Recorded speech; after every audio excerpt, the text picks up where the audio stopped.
Hello बच्चों, कैसे हो आप? क्या हाल चाल? बढ़िया एकदम। तो चलिए आज हम स्टार्ट करते हैं। टॉपिक है काइनेटिक एनर्जी और इसका फॉर्मूला होता है काइनेटिक एनर्जी, ये वर्क डन के इक्वल होता है हाफ एम बी स्क्वायर। और इस फॉर्मूले को क्लास 11th में या 10th में आप पढ़ते हो या 9th में भी अगर आप पढ़ रहे हो तो इस फॉर्मूले को बेसिक बच्चे मैक्सिमम बच्चों को याद होगा। Half m v square. और इसका स्टेटमेंट क्या कहता है बेटा? इसका स्टेटमेंट कहता है कि half of the product of the mass and the square of their velocity is equal to kinetic energy. कि इसके मास का हाफ से प्रोडक्ट कर दे इसके मास को और इसके वेलोसिटी का स्क्वायर कर दे, वही हमारा काइनेटिक एनर्जी के इक्वल हो जाता है। So that the statement of the kinetic energy. ठीक है, तो बेसिकली बेटा काइनेटिक एनर्जी होता क्या है? Kinetic energy is the amount of work done. फिर से सुनिएगा, kinetic energy is the amount of work done. ठीक है, यह अमाउंट ऑफ वर्क डन होता है बॉडी को रेस्ट पोजीशन से प्रेजेंट पोजीशन में लाना, बॉडी को रेस्ट पोजीशन से प्रेजेंट पोजीशन में लाना या प्रेजेंट पोजीशन से रेस्ट पोजीशन में लाना। बॉडी को रेस्ट पोजीशन से प्रेजेंट पोजीशन में लाना या प्रेजेंट पोजीशन से रेस्ट पोजीशन में लाना, उसके बीच में जितना भी अमाउंट ऑफ वर्क डन होता है वही काइनेटिक एनर्जी के इक्वल होता है। वही काइनेटिक एनर्जी क्या होता है बेटा? इक्वल होता है। ठीक है, याद रहेगा। तो चलिए, काइनेटिक एनर्जी बेसिकली बेटा यह एक स्केलर क्वांटिटी है। क्या बेटा? ये एक स्केलर क्वांटिटी है। स्केलर क्वांटिटी क्या होता है?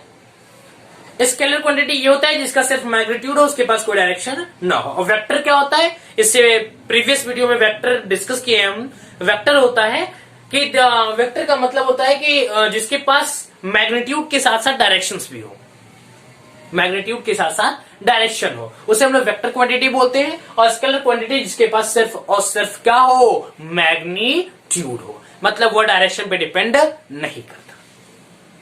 ठीक है, तो चलिए स्टार्ट करते हैं। मेरा नाम है हर्ष सिंह और हमारा और आपका एक प्यारा सा चैनल हर्ष फिजिक्स वाले। तो स्टार्ट करते हैं आज के इस वीडियो पे काइनेटिक एनर्जी के टॉपिक को। और हम आज इसके फॉर्मूलाज को डिराइव करके दिखाएंगे कि ये फॉर्मूला आया कैसे, कहां से आया।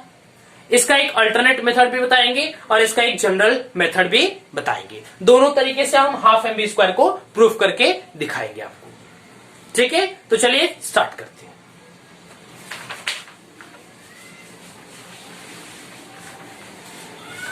ठीक है, तो देखिएगा, तो काइनेटिक एनर्जी का कॉन्सेप्ट समझ में आया कि अमाउंट ऑफ वर्क डन में जितना वर्क डन किसी बॉडी को रेस्ट पोजीशन से प्रेजेंट पोजीशन में लाने में लगता है उसी को काइनेटिक एनर्जी के बराबर मानते हैं। ठीक है, चलिए देखिएगा। तो इसके लिए है क्या, मान लेते हैं let the body of mass m। मान लेते बेटा एक बॉडी है जो रेस्ट पे है और उसका मास क्या है बेटा? m है। मान लेते हैं एक बॉडी है जिसका मास m है।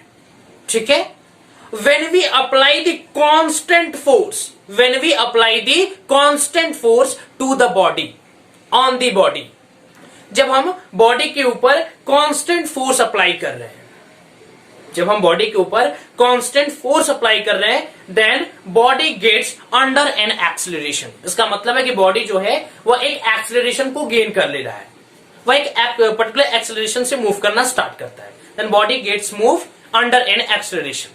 Then according to the Newton's law F is equal to mv। According to Newton second law F is equal to क्या हो जाएगा? mv हो जाएगा। तो चलिए भैया इस बात को लिखते हैं कि let the body of mass m B in the rest.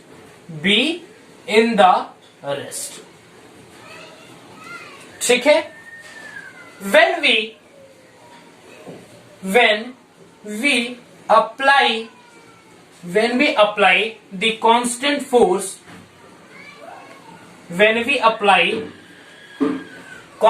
force on the body then body starts moving under in acceleration, then body start moving under an acceleration. ठीक है, acceleration E. ठीक है, when we apply the constant force F on the body, then the body starts moving under an acceleration E. Then according to the Newton's law of gravitation, very sorry, according to Newton's second law,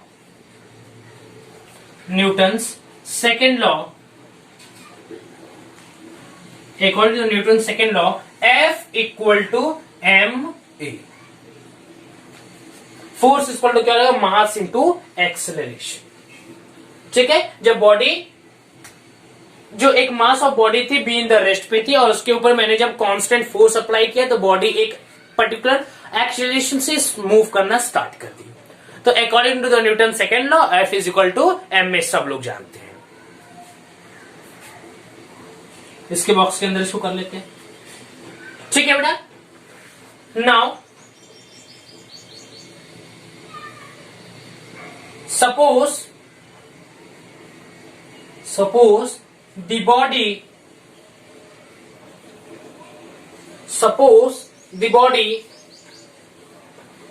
of a speed v and gets displacement s.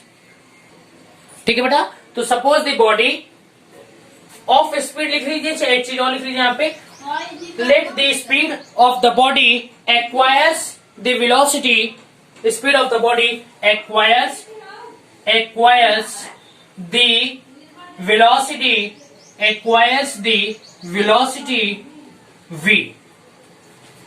मान लेते जो body है वह acquires कर लेते एक velocity v को in the displacement s. In the displacement s, then according to the reaction v square equal to u square plus 2as. v square equal to u square plus 2as. ठीक है, तो यहाँ पे v square equal to v square ही रहेगा.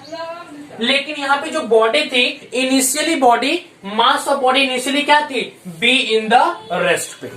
Initially जो body थी b in the rest पे थी.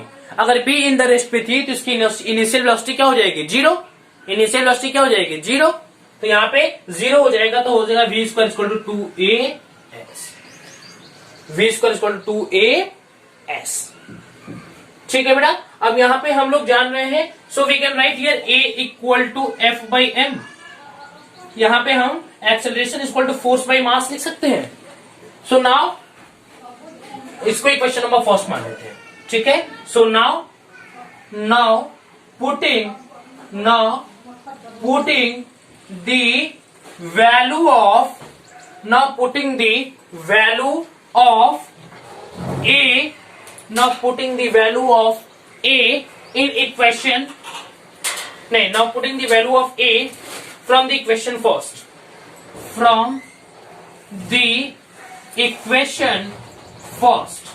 ठीक है, इसको इक्वेशन नंबर सेकेंड मान लेते हैं. From the equation number first to the equation second. Equation number first से ए की वैल्यू कैलकुलेट करके हम इक्वेशन नंबर सेकंड में पुट कर देंगे. तो चलिए हम कैमरे में देख लेते हैं, यहां पर दिख रहा है कि नहीं दिख रहा है. एकदम अच्छी तरीके से दिख रहा है. चलिए तो ऊपर के रेस करता हूं यहां से.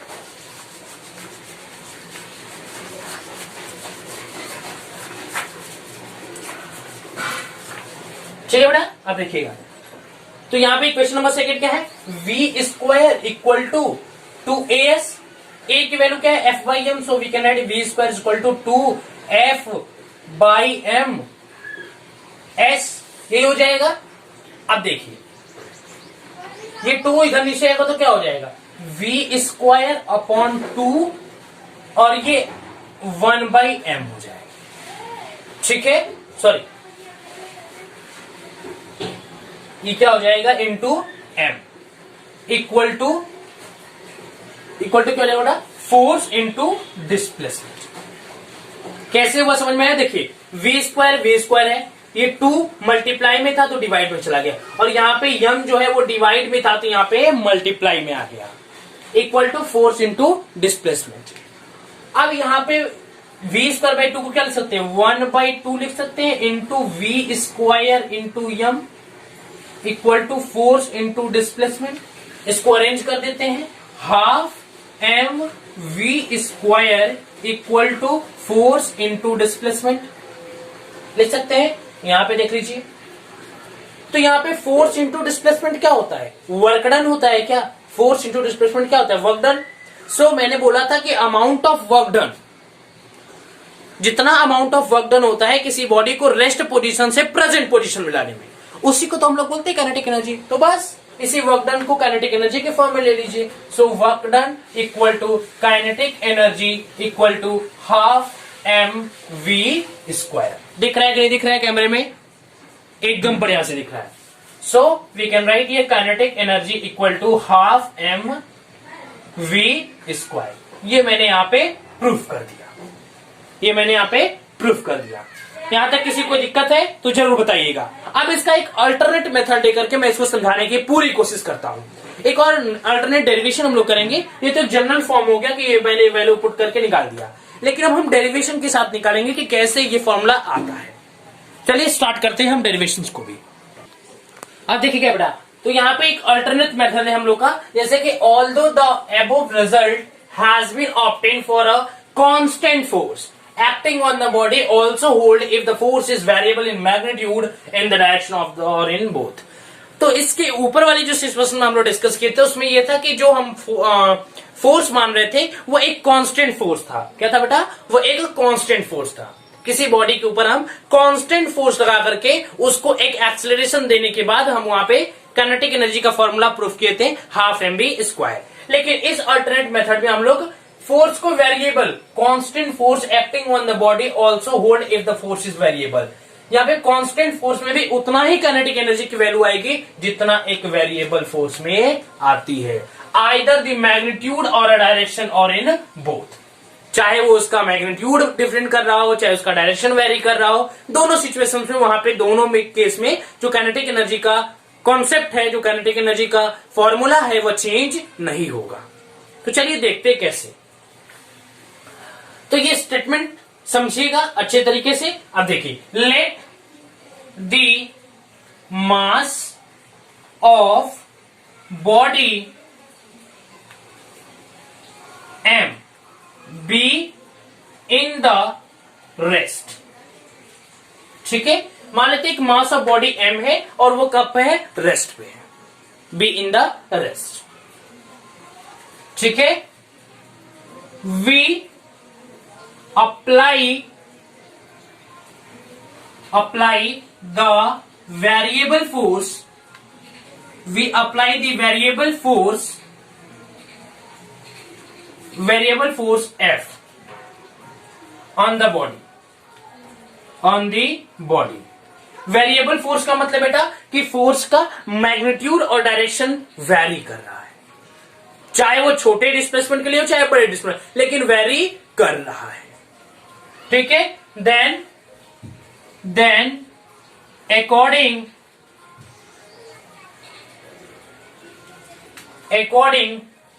to the work done की सिचुएशन में क्या होगा, work done is equal to force into displacement. ठीक है, according to the work done, या यहां पे एक चीज और मेंशन कर रही है, force on the body and body gates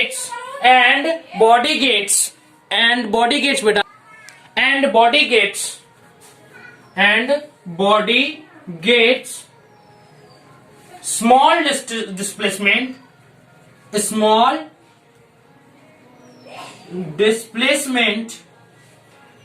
ds, मानते बॉडी एक स्मॉल डिस्प्लेसमेंट कवर कर रहा है ds, then according to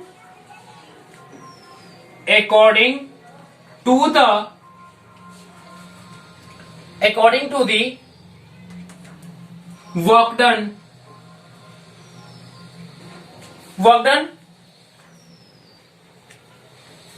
equal to force into displacement. बेटे देखिए, कोई भी बॉडी उसी डायरेक्शन में डिस्प्लेस होता है जिस डायरेक्शन में हम फोर्स लगाते हैं।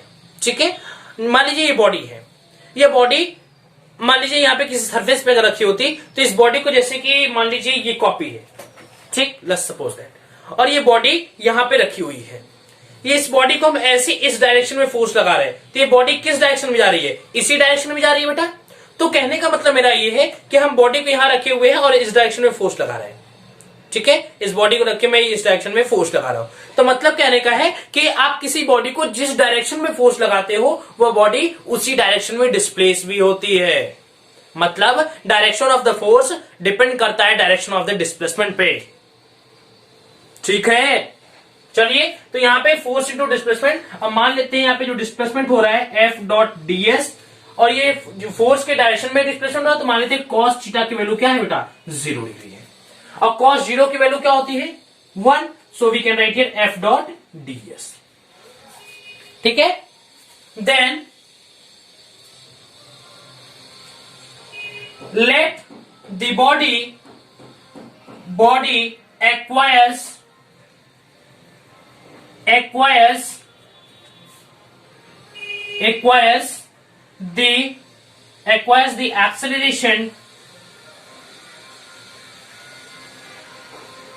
the acceleration on moving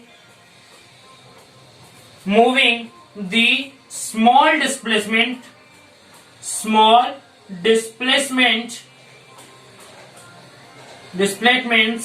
ds। मान लेते बॉडी ds डिस्प्लेसमेंट करते समय वह एक्सेलरेशन a को गेन कर लेती है, एक्वायर्स कर लेती है। So according to the Newton's second law F equal to m a. क्या बेटा? F is equal to m a. Clear है यहां तक? किसी कोई डाउट? अब देखिए बेटा, यहां पे स्मॉल डिस्प्लेसमेंट ds हो रहा है, तो स्मॉल डिस्प्लेसमेंट के लिए जो यहां पे एक्सेलरेशन की वैल्यू होगी वो भी स्मॉल होगी। तो स्मॉल डिस्प्लेसमेंट का एक्सेलरेशन होता क्या है? चेंज इन वेलोसिटी चेंज होगा तो एक्सेलरेशन प्रोड्यूस होता है, change in velocity with respect to time. तो यहां पे F इक्वल टू क्या लिख सकते हैं? एम ए को क्या लिख सकते हैं बेटा? A equal to dv by dt लिख सकते हैं। छोटा सा वेलोसिटी चेंज हुआ तो यहां पे एक्सेलरेशन प्रोड्यूस होता है। We can write A is equal to dv by dt। इसको इक्वेशन नंबर फर्स्ट मान लेते हैं, इसको इक्वेशन नंबर सेकेंड मान लेते हैं बेटा। ठीक है, और ये हमारा इक्वेशन नंबर फर्स्ट था ये। ठीक है, इसके नीचे दिख रहा है? कैमरे में एक बार देख लेता हूं, बिल्कुल दिख रहा है। ठीक, तो अब देखिए, now putting the value of F in equation first. ठीक है, तो F की वैल्यू क्या? M DV by D t, और यहां पे F डॉट डी एस है, तो F की जगह यहां पे पुट करें M DV by D T, तो M DV by D T. ठीक है, और यहां पे ds लगा हुआ है, तो ये इसको लिख करके लिख दीजिए ds। ठीक है, दिख रहा है कैमरे में? यस दिख रहा है, उसके नीचे नहीं दिखेगा। ठीक है, m DV by D t ds, तो हम dv को बाहर लाते हैं, ds को अंदर ले आते हैं, तो we can write here m ds by D t, और इसको ले लीजिए dv। ds बाई dt क्या होता है बेटा? वेलोसिटी होती है, change in displacement upon change in time. देखो यार डीएस जो होता है ना वो इंस्टेंटेनियस के लिए, छोटे से डिस्प्लेसमेंट के लिए, छोटे से डिस्प्लेसमेंट के लिए, ठीक है। तो छोटा डिस्प्लेसमेंट छोटे से टाइम के लिए होगा, तो डीएस अपॉन डीटी क्या हो जाएगा, वेलोसिटी। डीएस अपॉन डीटी क्या हो जाएगा, वेलोसिटी। अब देखिएगा यहां पे ऊपर इरेज कर दो, स्क्रीनशॉट लेना किसको ले लीजिए। चलिए हाँ, मेरे लेक्चर्स में स्क्रीनशॉट का कम यूज करिए, आप एक नोट और कॉपी और एक पेन लेकर के जरूर बैठिए, ताकि नोट्स बनाते रहेंगे। मैं पूरा थ्योरी भी लिखवा दे रहा हूं, ताकि आपको बोर्ड्स के लिए और कभी भी रीड भी करना होगा तो आप अच्छे तरीके से समझ में आएगा, ठीक है। आप देखिएगा M DS by D T DV लिख लेते हैं एक बार, M DS by D T DV. DS by D T क्या होता है बेटा, v equal to ds by D T.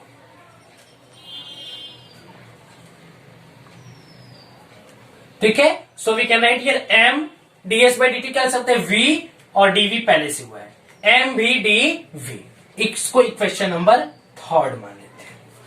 क्या मान लेते हैं बेटा, इसको इक्वेशन नंबर 3 मान लेते हैं। अब देखिए बेटा, ये जो फोर्स एफ की वैल्यू पुट के m DV by D T, तो यहां पे तो वर्क डन भी था, तो ये छोटा सा वर्क डन छोटे से टाइम इंटरवल के लिए, तो लिख सकते हैं डी डब्ल्यू equal to m v d v. तो अब ये तो छोटा सा वर्क डन हो गया। अब if you want to calculate the total work done, total work done, total work done of the body, total work done of the body. अगर टोटल वर्क डन कैलकुलेट करें तो देखिएगा, then we can write here बेटा, ये रेस कर दो,